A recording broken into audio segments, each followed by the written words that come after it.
ನಾನು ಅರ್ಧ ಕೆಜಿ ಅಷ್ಟು ಆಗೋಷ್ಟು ಫಿಶ್ ತೊಗೊಂಡಿದ್ದೀನಿ. ಇದಕ್ಕೆ ಸ್ವಲ್ಪ ಸಾಲ್ಟು, ಸ್ವಲ್ಪ ಚಿಲ್ಲಿ ಪೌಡರು, ಸ್ವಲ್ಪ ಮೆಣಸಿನ ಪೌಡರು, ಸ್ವಲ್ಪ ಹುಣಸೆ ಹಣ್ಣಿನ ರಸ, ಇಷ್ಟನ್ನು ಹಾಕಿ ನಾನು ಮ್ಯಾರಿನೇಟ್ ಮಾಡ್ಕೊಂಡಿದ್ದೀನಿ. ಇಷ್ಟನ್ನು ಹಾಕಿ ನಾನು ಒಂದು 10 ನಿಮಿಷ ಬಿಟ್ಟು ಮ್ಯಾರಿನೇಟ್ ಮಾಡ್ಕೊಂಡಿದ್ದೀನಿ. ಇವಾಗ ಇದನ್ನು ನಾನು ಇವಾಗ ಆಯಿಲ್ ಇಟ್ಟಿದ್ದೀನಿ ಇಲ್ಲಿ. ಇವಾಗ ಇದನ್ನು ಮ್ಯಾರಿನೇಟ್ ಮಾಡ್ಕೊಂಡಂಥ ಫಿಶ್ನೆಲ್ಲ ತಂದು ಆಯಿಲ್ ಹಾಕ್ತಾಯಿದ್ದೀನಿ.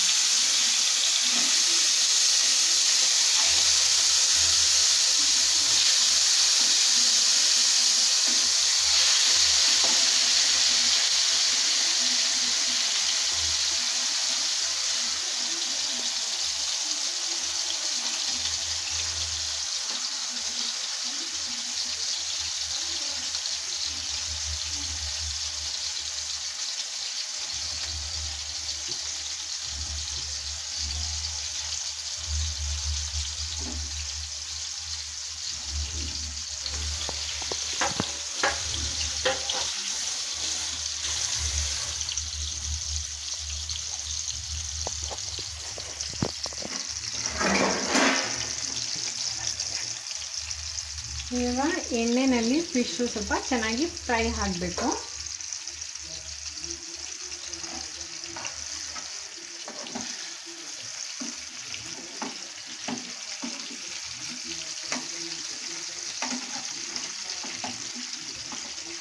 ಫ್ರೈ ಆಗ್ತಾಯಿದೆ.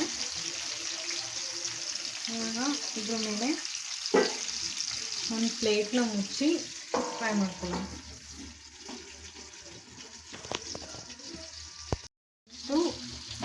ಈ ಫಿಶ್ನೆಲ್ಲ ತಿರುವಾಕೊಳ್ಳೋಣ. ಸೊ ನಾವು ಮುಂಚೆನೇ ಮ್ಯಾರಿನೇಟ್ ಮಾಡಿರೋದ್ರಿಂದ ಇದು ಉಪ್ಪು ಖಾರ ಎಲ್ಲ ಚೆನ್ನಾಗಿ ಹಿಡಿದಿರುತ್ತೆ. ಫಿಶಲ್ಲಿ ಟೇಸ್ಟ್ ಕೂಡ ಹಂಗೆ ಇರುತ್ತೆ.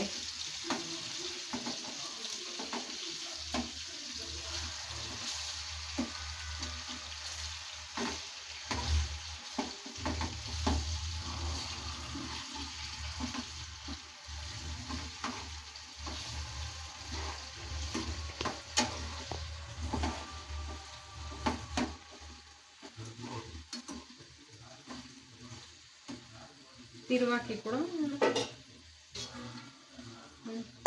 2 ಮಿನಿಟ್ಸ್ ಬೇಯಿಸ್ಕೊಳ್ಳೋಣ. ಇವಾಗ ಫಿಶ್ಶು ಚೆನ್ನಾಗಿ ಎಣ್ಣೆಲಿ ಫ್ರೈ ಆಗಿದೆ. ಸೊ ಇವಾಗ ಲಾಸ್ಟಲ್ಲಿ ಸ್ವಲ್ಪ ಕರಿಬೇವಿನ ಸೊಪ್ಪನ್ನ ಮೇಲೆ ಉದುರಿಸೋಣ. ಅದು ಕೂಡ ಎಣ್ಣೆಲಿ ಸ್ವಲ್ಪ ಫ್ರೈ ಆಗಿ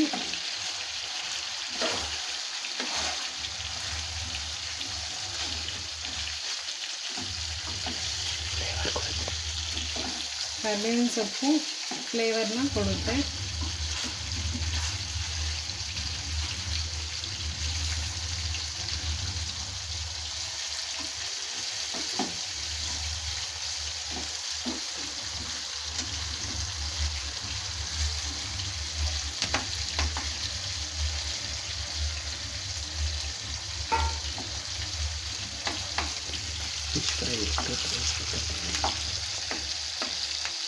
ಫಿಶ್ನ ಜಾಸ್ತಿ ಬೇಯಿಸೋದೇನು ಬೇಡ,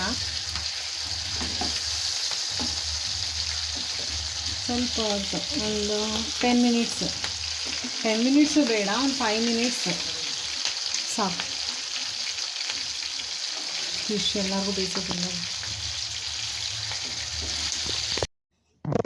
ಫ್ರೆಂಡ್ಸ್, ಇವಾಗ ಫಿಶ್ ಫ್ರೈ ಎಲ್ಲ ರೆಡಿಯಾಗಿದೆ. ಆ ಆಯಿಲ್ ಕೂಡ ನೀವು ವೇಸ್ಟ್ ಆಗೋಲ್ಲ. ಫಸ್ಟು ಫಿಶ್ ಫ್ರೈನ ಮಾಡ್ಕೊಳ್ಳಿ. ಆ ಆಯಿಲು ಗ್ರೇವಿಗೆ ಯೂಸ್ ಆಗುತ್ತೆ ನಿಮಗೆ. ಇದು ಫಿಶ್ ಫ್ರೈ ಮತ್ತು ಗ್ರೇವಿ ಎರಡೂ ಕೂಡ ತುಂಬ ಚೆನ್ನಾಗಿದೆ. ಒಂದು ಸತಿ ಮಾಡಿ ನೋಡಿ. ಅನ್ನ, ಸಾಂಬಾರು, ಈ ಮುದ್ದೆಗೆ ಸೈಡ್ ಡಿಶಗೆ ಕೂಡ ಚೆನ್ನಾಗಿರುತ್ತೆ. ಅಥವಾ ಗ್ರೇವಿನಲ್ಲೇ ನೀವು ನಮ್ಮ ಚಾನಲ್ ಫಸ್ಟ್ ಟೈಮ್ ನೋಡ್ತಾ ಇದ್ರೆ ಶೇರ್ ಮಾಡಿ, ಸಬ್ಸ್ಕ್ರೈಬ್ ಮಾಡಿ ಮತ್ತು ಕಮೆಂಟ್ ಮಾಡಿ.